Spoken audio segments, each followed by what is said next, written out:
What's up, everybody? This is Chris Harvey coming to you with a weekend update. I need to smoke some pot with my friend Lacey to talk. I'll tell you that it's pretty nifty living in this house. There's a bunch of people that can't really work or do anything except for work at McDonald's. And then they bitch about everything.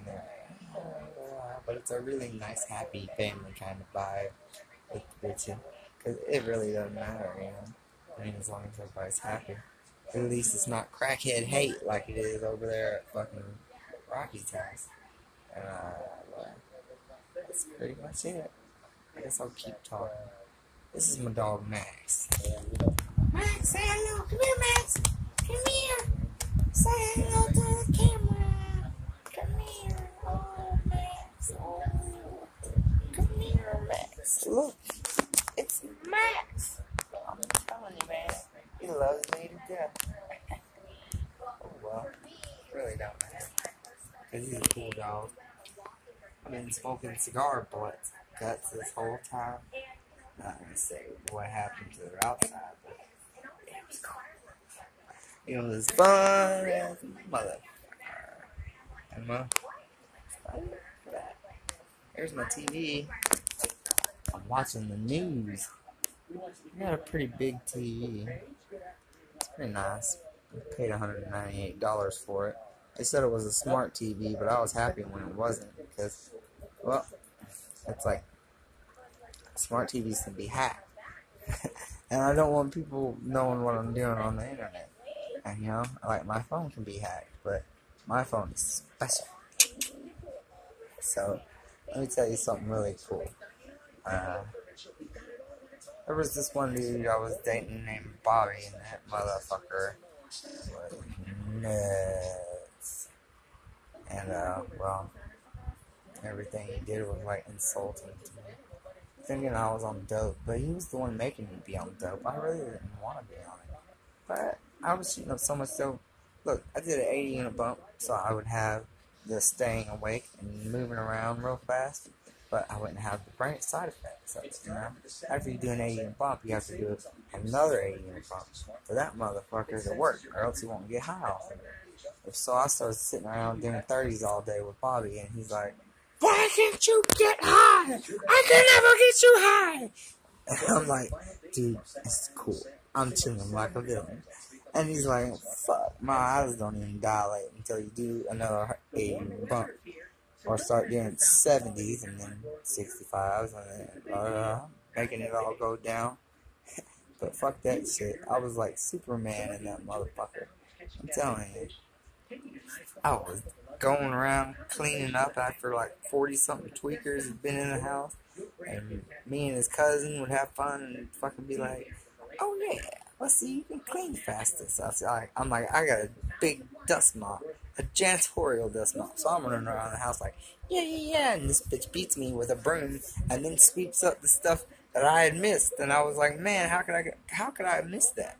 It was a damn brush broom. It was going full forwards the whole time like a Swiffer, you know? And it's like, whoa, you really don't even know. It was about this fucking big, that damn broom was. And it was making me crazy. And, well, Donald Trump's fucking going crazy, too. That motherfucker reminds me of my friend Bobby.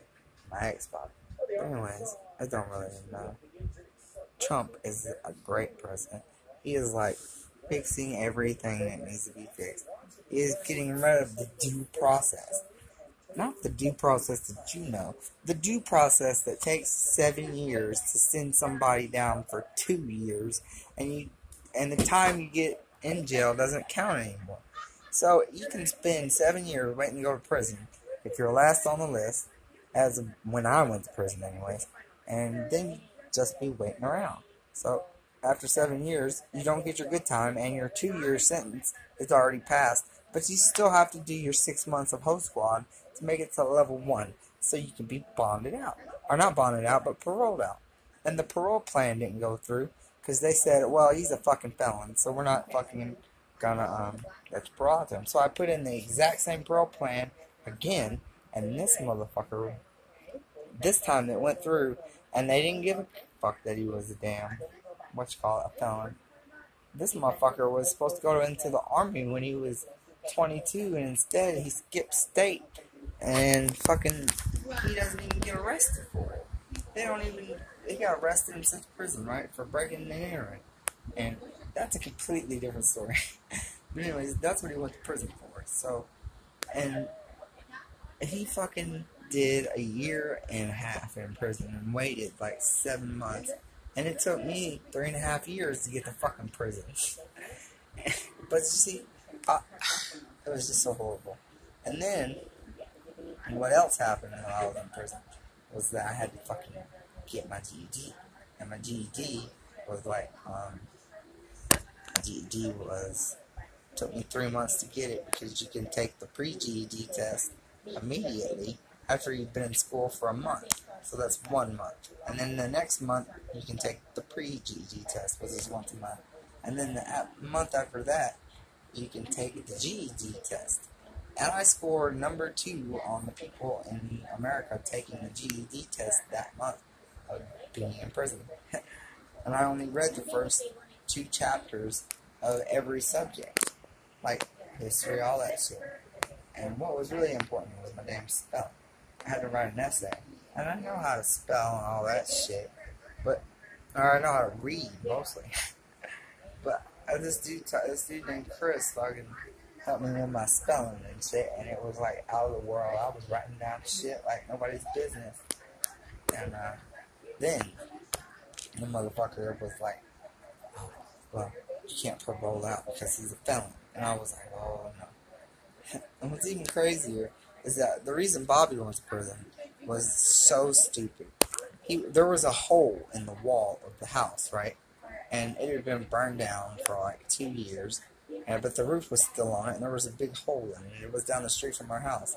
So he goes down the street to buy some pot and some dope, does a bump, and goes whoop, whoop, whoop, whoop, whoop, right into that fucking house through the fucking door, and like breaks into it. But there's a giant hole in the wall, and he's in there with his ladder, tweaking through the fucking house, looking for everything he can find that he could put in his tweaker bag. I mean, that's how he found Quacky, the duck, that he found the first time he did a bump. So, and he still has that duck. I've been taking care of that duck for a long time. And, well, he's dead now. The fucking, happy day! Oh, happy day. Not really, but everybody gets it. So, like, I'm telling you the truth. I really miss the motherfucker and everything. I got all kinds of cool shit and pictures of him and his kids and everything else and all kinds of cool shit. He had a really badass house that we lived in for like the longest fucking time. Never did pay that house off. It was supposed to take him like $200,000 to build the house, and then $380,000 later, they were like, "Fuck this shit." So,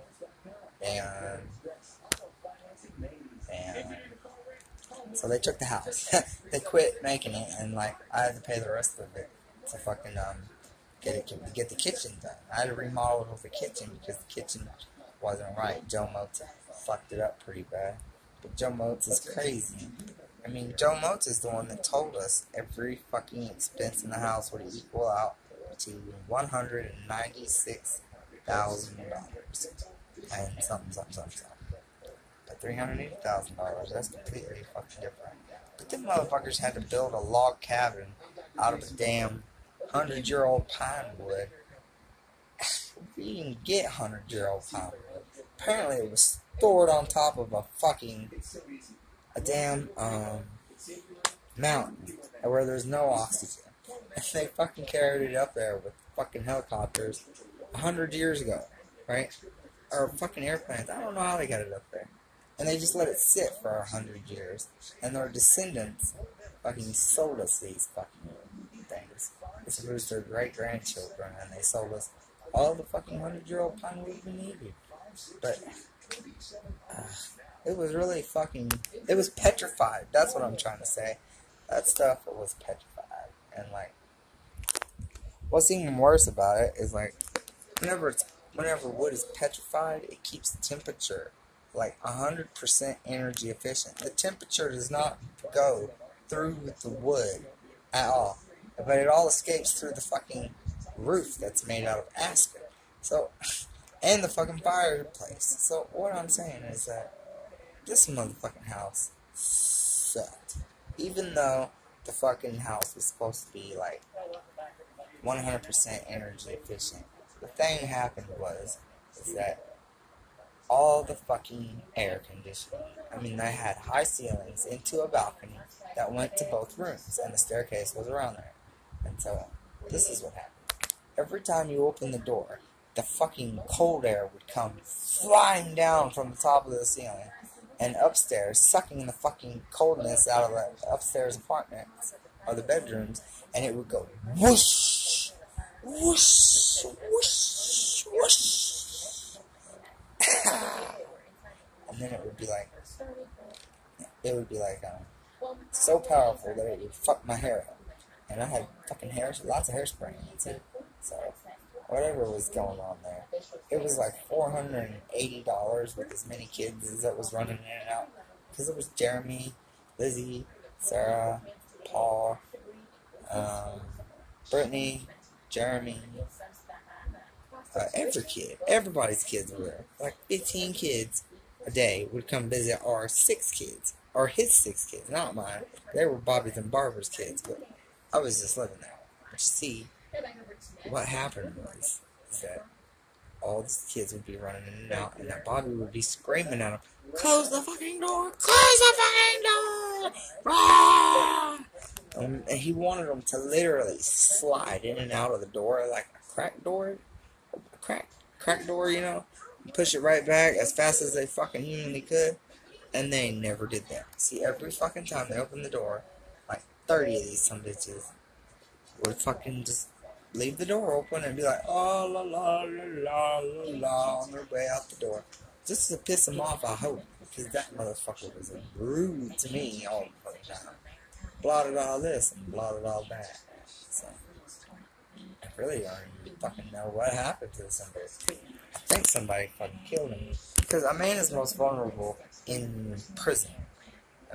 Whenever we got locked up the last time, that motherfucker's guts, like fucking, what do you call it? These bleeding ulcers, his ulcers bursted open on both sides of his stomach, and the fucking pus, and the fucking,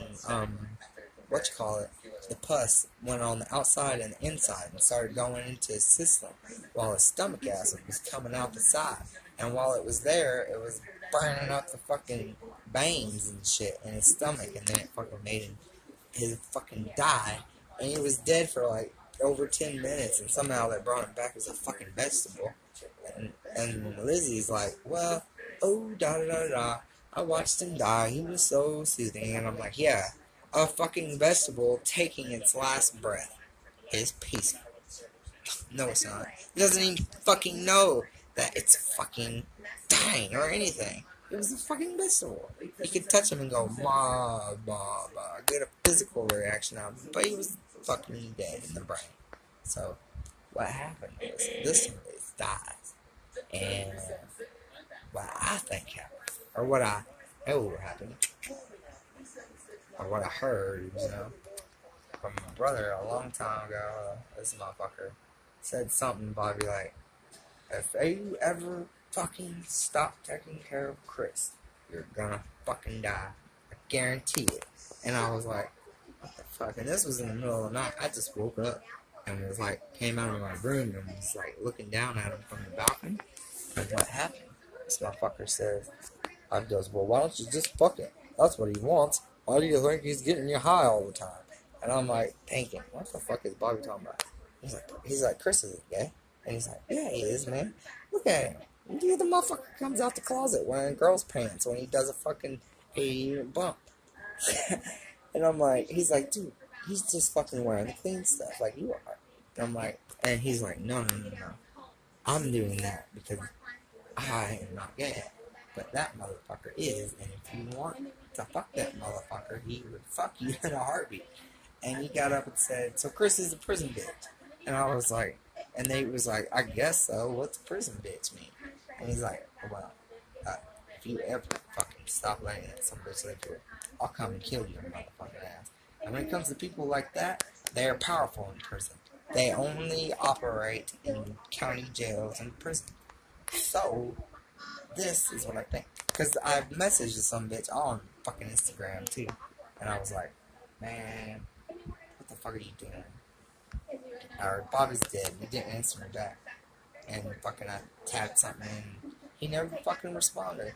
This motherfucker always responds to me. Every fucking time. I want to talk to him. I give him a call, leave a message, he calls me back. In like 2 seconds. Whatever phone I call from. All I gotta do is leave a message saying it's me.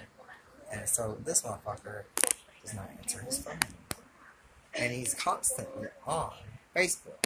He's constantly looking for bitches to have sex with on Facebook. And this is what's really kind of crazy.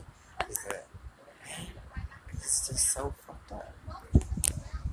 And that's the story about Bobby. And his house and his kid. And everything fucking in our story. And what's even crazier is that all of his kids don't want anything to do with me. They think that I all got them all fucking dope. That motherfucker hit me with a bump of dope, man.